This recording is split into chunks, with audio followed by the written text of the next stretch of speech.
ముందు లెక్చర్లో మనం బూట్‌స్ట్రాప్‌లో ఉండే ప్రీ డిఫైన్డ్ క్లాసెస్‌ని మనం ఎలా యూజ్ చేసుకోవచ్చో తెలుసుకున్నాం కదా! ఈ లెక్చర్ నుండి బూట్‌స్ట్రాప్‌లో ఉండే ఇండివిడ్యువల్ కాంపోనెంట్స్ గురించి తెలుసుకుందాం. ఇండివిడ్యువల్ కాంపోనెంట్స్ అంటే accordion, alerts, badge, bread crumb, buttons, button group, card. So ఇవన్నీ కూడా ఇండివిడ్యువల్ కాంపోనెంట్స్.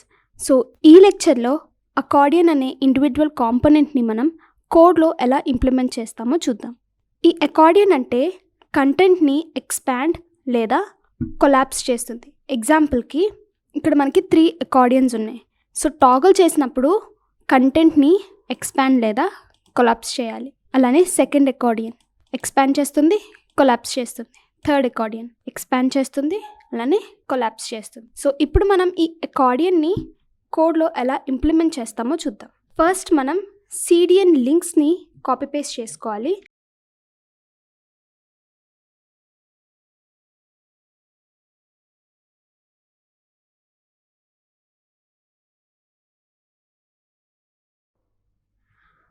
అకార్డియన్ని క్రియేట్ చేయడానికి ఫస్ట్ నేను ఒక డివిజన్ తీసుకుంటున్నాను. ఆ డివిజన్కి కంటైనర్ అనే ప్రీ డిఫైన్డ్ క్లాస్ని అసైన్ చేస్తున్నాను. అలానే ఈ డివిజన్కి ఇంకొక చైల్డ్ డివిజన్ తీసుకొని ఆ డివిజన్కి అకార్డియన్ అనే ప్రీ డిఫైన్డ్ క్లాస్ని అసైన్ చేశాను.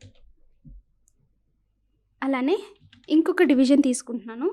ఆ డివిజన్కి అకార్డియన్ ఐటమ్ అనే ప్రీ డిఫైన్డ్ క్లాస్ని యూజ్ చేస్తున్నాను.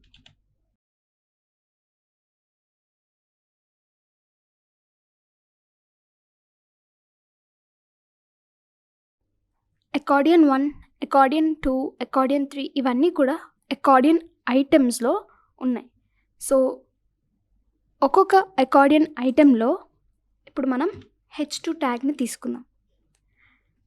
సో దట్ మనకి అకార్డియన్ ఐటమ్ అనే ఈ యొక్క కంటెంట్ హెడింగ్ రూపంలో వస్తుంది. So accordion 1. యాక్చువల్లీ ఈ అకార్డియన్ ఐటమ్ 1 అనేది బటన్లో ఉంది. సో ఫస్ట్ నేను బటన్ ట్యాగ్ని తీసుకుంటున్నాను. బటన్ అకార్డియన్ 1 చూసారు కదా, బటన్ అనేది వచ్చింది. ఇప్పుడు మనం బటన్కి ప్రీ డిఫైన్డ్ క్లాస్ని అసైన్ చేద్దాం, అకార్డియన్ బటన్ అని చెప్పి. చూసారు కదా, మనకి అకార్డియన్ బటన్ అనేది వచ్చింది. అలానే H2 ట్యాగ్ కూడా అకార్డియన్ హెడర్ అనే ప్రీ డిఫైన్డ్ క్లాస్ని యూజ్ చేస్తున్నాను. సో ఇప్పుడు మనం బటన్కి కొన్ని అట్రిబ్యూట్స్ని యాడ్ చేసుకుందాం. ఫస్ట్ టైప్ అనే అట్రిబ్యూట్ని యాడ్ చేసుకుంటున్నాను. టైప్కి బటన్ అనే వాల్యూని అసైన్ చేశాను. అలానే ఈ బటన్ అనేది నాకు టాగుల్ అవ్వాలి కాబట్టి డేటాబేస్ టాగుల్ అనే అట్రిబ్యూట్ని యూజ్ చేస్తున్నాను. సో ఇది కొలాప్స్ అవ్వాలి మనకి. సో ఫస్ట్ నేను అకార్డియన్ అనే ప్రీ డిఫైన్డ్ క్లాస్ ఉన్న డివిజన్కి ఐడిని అసైన్ చేస్తున్నాను. ఐడి నేమ్ అనేది మన రిక్వైర్మెంట్ని బట్టి ఏ నేమ్ అయినా అసైన్ చేయొచ్చు. ఇక్కడ నేను అకార్డియన్ ఎగ్జాంపుల్ అని చెప్పి రాసుకుంటున్నాను. అలానే ఈ హెడింగ్ కూడా ఐడిని అసైన్ చేస్తున్నాను. ఎగ్జాంపుల్కి ఇక్కడ నేను హెడింగ్ 1 అని చెప్పి రాసుకుంటున్నాను. హెడింగ్ 1. సో మనం హెడింగ్ని క్రియేట్ చేసేసుకున్నాం. ఇప్పుడు అకార్డియన్ బాడీని క్రియేట్ చేద్దాం. సో దానికోసం ఒక డివిజన్ తీసుకుంటున్నాను. ఆ డివిజన్కి అకార్డియన్ బాడీ అనే ప్రీ డిఫైన్డ్ క్లాస్ని అసైన్ చేస్తున్నాను. ఇందులో మనం కంటెంట్ని ప్లేస్ చేసుకుందాం. సో ఈ బాడీ అనేది టాగల్ చేసేటప్పుడు కొలాప్స్ అవ్వాలి. సో దానికోసం ఈ మొత్తం అకార్డియన్ బాడీని నేను అకార్డియన్ కొలాప్స్ అనే ప్రీ డిఫైన్డ్ క్లాస్లో స్టోర్ చేసుకుంటున్నాను. సో ఒక డివిజన్ తీసుకొని డాట్ అకార్డియన్ కొలాప్స్. ఇప్పుడు అకార్డియన్ బాడీని అకార్డియన్ కొలాప్స్లో స్టోర్ చేశాను. క్లిక్ చేసేటప్పుడు కొలాప్స్ అవ్వాలి. ఫస్ట్ మనకి పేజ్ లోడ్ అయ్యేటప్పుడు అకార్డియన్ బాడీ అనేది విజిబుల్ అవ్వాలి. అలానే ఈ డివిజన్కి ఐడి నేమ్ని అసైన్ చేస్తున్నాను. ఇక్కడ నేను కొలాప్స్ 1 అనే ఐడిని వాల్యూ కింద ఇస్తున్నాను. కొలాప్స్ 1 ఐడి నేమ్స్ మనం ఏదైనా పెట్టుకోవచ్చు, కానీ క్లాసెస్ అనేవి ప్రీ డిఫైన్డ్ అయి ఉంటాయి కాబట్టి క్లాసెస్ నేమ్ని మనం చేంజ్ చేయలేం. అలానే ఈ డివిజన్కి ఏరియా లేబుల్ లెడ్ బై అనే యాట్రిబ్యూట్ని యూజ్ చేస్తున్నాను. హెడింగ్ 1 అని చెప్పి వాల్యూని అసైన్ చేశాను.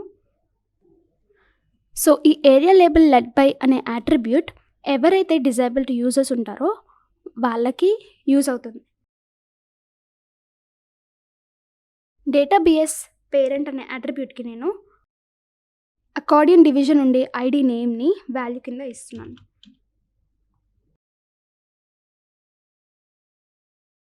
సో ఎప్పుడైతే మనం బటన్ని క్లిక్ చేస్తామో అప్పుడు మనకి ఈ డివిజన్ అనేది ఎక్స్పాండ్ లేదా కొలాప్స్ అవ్వాలి. సో దానికోసం బటన్కి నేను డేటాబేస్ టార్గెట్ అనే యాట్రిబ్యూట్ని యూజ్ చేస్తున్నాను. డేటాబేస్ టార్గెట్ ఈక్వల్స్ టు మనం ఐడి నేమ్ని టార్గెట్ చేస్తున్నాం కాబట్టి హ్యాష్ అని పెట్టుకున్నాను. ఇక్కడ మనం ఐడి నేమ్ కొలాప్స్ 1 అని చెప్పి ఇచ్చాం. సో చూసారు కదా, నా ఫస్ట్ అకార్డియన్ అనేది క్రియేట్ అయింది. టాగుల్ చేసినప్పుడు ఎక్స్పాండ్ అలానే కొలాప్స్ అవుతుంది. సో మనం పేజ్ని లోడ్ చేసేటప్పుడు ఎందుకు ఈ యొక్క అకార్డియన్ బాడీ అనేది విజిబుల్ అవుతుంది అంటే, ఎందుకంటే మనం ఇక్కడ షో అనే ప్రీ డిఫైన్డ్ క్లాస్ని యూజ్ చేసాం కాబట్టి. ఇప్పుడు నేను షో అనే ప్రీ డిఫైన్డ్ క్లాస్ని డిలీట్ చేశాను. అప్పుడు మనం అవుట్పుట్ చూద్దాం. సో పేజ్ లోడ్ అయ్యేటప్పుడు అకార్డియన్ బాడీ అనేది మనకి హైడ్ అయింది. సో కానీ నాకు ఫస్ట్ అకార్డియన్ తాలూకా బాడీ అనేది విజిబుల్ అవ్వాలని చెప్పి రాసుకున్నాను. సో ఇక్కడ నేను ఇంకొక 2 యాట్రిబ్యూట్స్ని యూజ్ చేస్తున్నాను.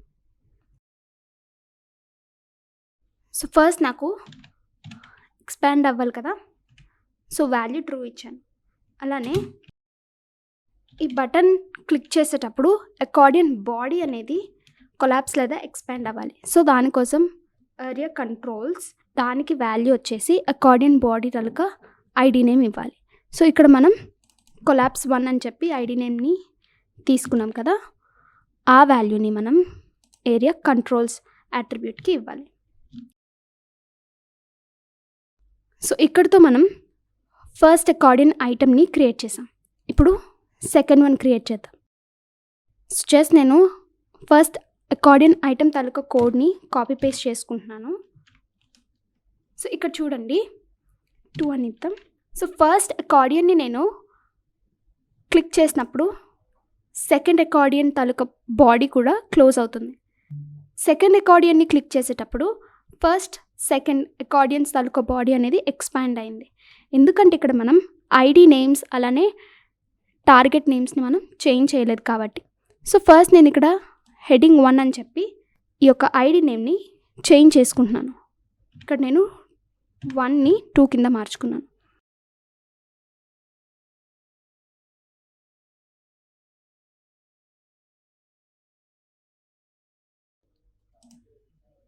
సో చూసారు కదా, ఫస్ట్ మనకి ఈ 2 అకార్డియన్స్ కూడా ఒకటి క్లిక్ చేస్తే 2 ఓపెన్ లేదా క్లోజ్ అయ్యాయి. కానీ ఇప్పుడు నేను సెకండ్ అకార్డియన్ని క్లిక్ చేసేటప్పుడు ఆ అకార్డియన్ తాలూకా బాడీ మాత్రమే ఓపెన్ లేదా క్లోజ్ అవుతుంది. ఫస్ట్ మనం పేజ్ని రీలోడ్ చేసేటప్పుడు ఈ యొక్క 2 అకార్డియన్స్ ఎక్స్పాండ్ అయి ఉన్నాయి, కానీ నాకు ఫస్ట్ది మాత్రమే ఎక్స్పాండ్ అవ్వాలి.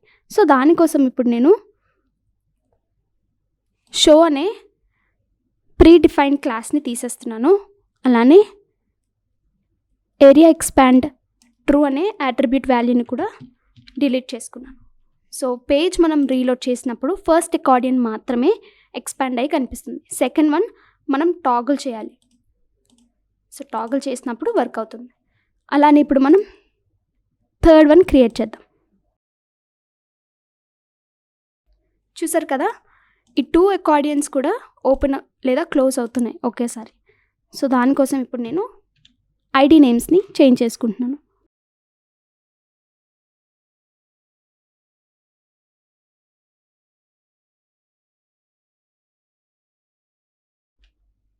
సో థర్డ్ అకార్డియన్ని నేను క్లిక్ చేసినప్పుడు మాత్రమే ఓపెన్ అవుతుంది.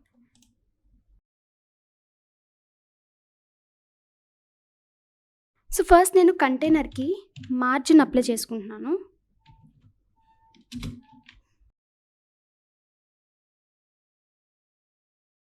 ఇప్పుడు మనం ఇంకొక ప్రీ డిఫైన్ క్లాస్ని చూద్దాం.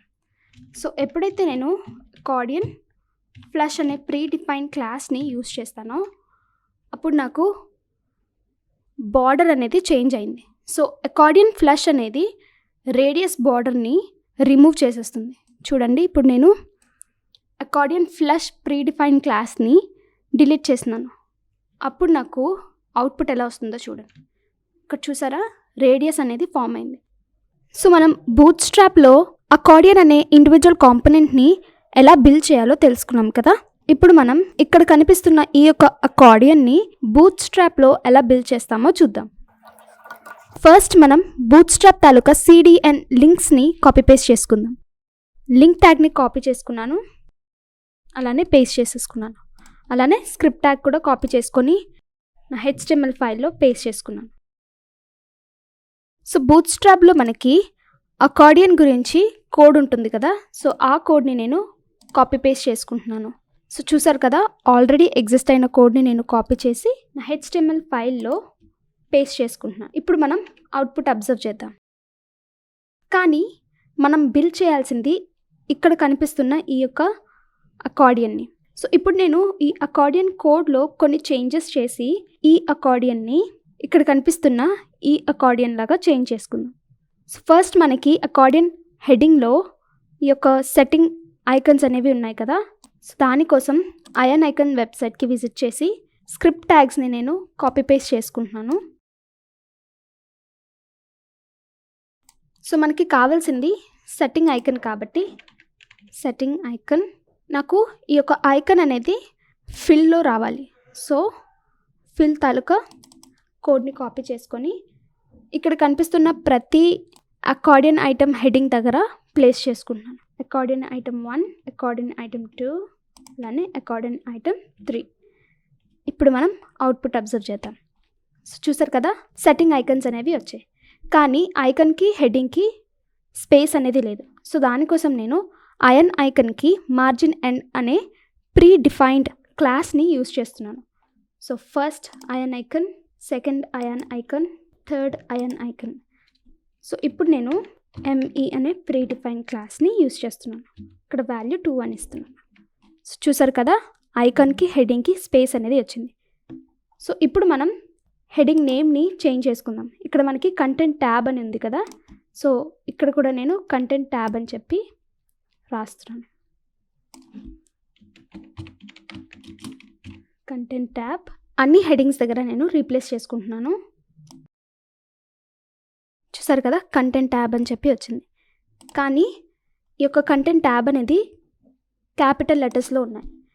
సో దానికోసం బటన్ ట్యాగ్లో ప్రీ డిఫైన్ క్లాస్ని యూజ్ చేస్తున్నాను. First button, second button, third button, text upper case. So చూసారు కదా, కంటెంట్ ట్యాబ్ వచ్చేసి అప్పర్ కేస్లో వచ్చింది. సో ఇక్కడ కనిపిస్తున్న అకార్డియన్ బాడీలో ఉండే ఈ యొక్క హెడింగ్ కూడా, టైటిల్ కూడా అప్పర్ కేస్లో ఉండాలి. సో దానికోసం స్ట్రాంగ్ ట్యాగ్లో అప్పర్ కేస్ అనే ప్రీ డిఫైన్ క్లాస్ని నేను యూజ్ చేస్తున్నాను. సో చూసారు కదా, అకార్డియన్ బాడీలో ఉండే టైటిల్స్ అన్నీ కూడా క్యాపిటల్ అయ్యాయి. అలానే ఈ యొక్క టైటిల్ని నేను బ్లాక్ చేస్తున్నాను, అంటే ఆ టైటిల్ ఒకటి మాత్రమే ఆ లైన్లో కనిపించేలా చేస్తున్నాను. సో దానికోసం డిస్ప్లే బ్లాక్ అనే ప్రీ డిఫైన్ క్లాస్ని యూజ్ చేస్తున్నాను. సో ఎప్పుడైతే నేను డిస్ప్లే బ్లాక్ని యూజ్ చేశానో ఆ పర్టికులర్ లైన్లో ఆ యొక్క హెడింగ్ మాత్రమే ఉంది. చూసారా, అన్నిటికీ చేంజ్ అయింది. సో ఇప్పుడు మనం CSS ప్రాపర్టీస్ని అప్లై చేద్దాం. సో దానికంటే ముందు CSS ఫైల్ని నేను HTML ఫైల్కి లింక్ చేసుకుంటున్నాను. సో నాకు ఈ బటన్లో కనిపించే ఈ యొక్క హెడింగ్లో ఉండే లెటర్స్ అన్నీ కూడా స్పేసింగ్లో రావాలి. సో దానికోసం అకార్డియన్ బటన్ క్లాస్ని తీసుకుని ఆ క్లాస్కి ప్రాపర్టీని అప్లై చేస్తున్నాను. లెటర్ స్పేసింగ్ అనే ప్రాపర్టీని అప్లై చేస్తున్నాను. ఒక 1 రెమ్ ఇద్దాం. సో స్పేస్ అనేది ఎక్కువైపోయింది కదా, ఇప్పుడు నేను ఒక 0.5 రెమ్ ఇస్తున్నాను. సో ఇక్కడ కనిపిస్తున్న ఈ యొక్క అకార్డియన్ బాడీ తాలూకా కంటెంట్ మొత్తం నేను స్మాల్ ట్యాగ్లో పేస్ట్ చేసుకుంటున్నాను. Cut small tag paste. So చూసారు కదా, మనకి ఈ యొక్క ఫాంట్ అనేది పెద్దగా కనిపిస్తుంది, అదే అకార్డియన్ ఫస్ట్ ఐటెంలో మాత్రం చిన్నగా కనిపిస్తుంది. సో దానికోసం ఇప్పుడు నేను అన్ని అకార్డియన్ ఐటమ్స్కి కూడా ఫాంట్ అనేది స్మాల్ రావడానికి ఈ యొక్క కోడ్ని రీప్లేస్ చేసుకుంటున్నాను. ఇప్పుడు మనం అవుట్పుట్ చెక్ చేద్దాం. చూసారు కదా, అకార్డియన్ బాడీలో ఉండే ఫాంట్ అంతా కూడా స్మాల్ సైజ్లో వచ్చింది. సో ఇప్పుడు మనం ఈ అకార్డియన్ ఐటమ్ అలానే బాడీకి బ్యాక్గ్రౌండ్ కలర్ని చేంజ్ చేద్దాం. సో దానికోసం అకార్డియన్ బటన్లో బ్యాక్గ్రౌండ్ కలర్ని అసైన్ చేస్తున్నాను. ఇక్కడ నేను మాన్యువల్గా కలర్ని ఇస్తున్నాను. 38:102. సో చూసారు కదా, అన్ని అకార్డియన్ ఐటమ్స్కి కలర్ అనేది వచ్చింది. సో అకార్డియన్ బాడీలో ఉండే టెక్స్ట్కి లెటర్ స్పేసింగ్ రావాలి. సో దానికోసం అకార్డియన్ బాడీ అలానే ఈ యొక్క స్ట్రాంగ్ ట్యాగ్ని నేను యూస్ చేస్తున్నాను. సో సిఎస్ఎస్లో డాట్ అకార్డియన్ బాడీ స్ట్రాంగ్ ట్యాగ్లో ఉన్నాయి కదా, సో స్ట్రాంగ్ ట్యాగ్. సో ప్రతి లెటర్కి నాకు 0.3 రెమ్ స్పేస్ అనేది ఉండాలి. సో చూసారు కదా, ఈ యొక్క టైటిల్ అనేది స్పేసింగ్ వచ్చింది. ఇక్కడ మనం అబ్జర్వ్ చేస్తే ఎక్స్పాండ్ అయినప్పుడు అకార్డియన్ ఐటమ్ తాలూకా కలర్ ఇది, కానీ కొలాప్స్ అయినప్పుడు అకార్డియన్ తాలూకా కలర్ ఇది ఉంది. సో దాన్ని ఆల్రెడీ ప్రీ డిఫైన్డ్ సిఎస్ఎస్ ప్రాపర్టీస్ని ఓవర్ రైట్ చేయడానికి ఇంపార్టెంట్ అనే కీవర్డ్ని అసైన్ చేస్తున్నాను. సో దట్ కొలాప్స్ అయినా ఎక్స్పాండ్ అయినా కలర్ మాత్రం ఇదే ఉంటుంది. సో ఇప్పుడు మనం టెక్స్ట్ కలర్ని కూడా పెడదాం. Colour white. చూసారు కదా, కలర్ అనేది వైట్ కలర్లో వచ్చింది. ఇప్పుడు మనం అకార్డియన్ బాడీకి కూడా బ్యాక్గ్రౌండ్ కలర్ని అసైన్ చేద్దాం. సో దానికోసం అకార్డియన్ బాడీ క్లాస్ని తీసుకుంటున్నాను, అందులో మనం బ్యాక్గ్రౌండ్ కలర్ని అప్లై చేద్దాం. సో ఇక్కడ నేను అకార్డియన్ బటన్కి ఏదైతే కలర్ని అసైన్ చేశానో ఆ కలర్ని కాపీ చేసుకొని ఆ కలర్లో షేడ్ని చేంజ్ చేసుకుంటున్నాను. ఒక లైట్ కలర్ అనేది ఇస్తాం. ఇప్పుడు మనం అవుట్పుట్ చెక్ చేద్దాం. చూసారు కదా, బాడీ కలర్ అనేది వచ్చింది. సో ఎప్పుడైతే నా యొక్క అకార్డియన్ ఐటమ్ అనేది ఎక్స్పాండ్ అవుతుందో అప్పుడు మనకి కంటెంట్ ట్యాబ్ అనే హెడ్డింగ్ కనిపించట్లేదు, ఎందుకంటే ఇక్కడ మనం సిఎస్ఎస్ ప్రాపర్టీని ఓవర్ రైట్ చేయడానికి ఇంపార్టెంట్ అనే కీవర్డ్ని అసైన్ చేయలేదు కాబట్టి. ఇప్పుడు మనం అబ్జర్వ్ చేద్దాం. సో ఎక్స్పాండ్ అయినా కొలాప్స్ అయినా మనకి అకార్డియన్ హెడ్డింగ్ అనేది కనిపిస్తుంది. సో ఇక్కడ కనిపిస్తుంది కదా, ఈ యొక్క యారో ఐకన్స్ని నేను ప్లస్ లేదా మైనస్ సింబల్స్తో చేంజ్ చేయాలనుకుంటున్నాను.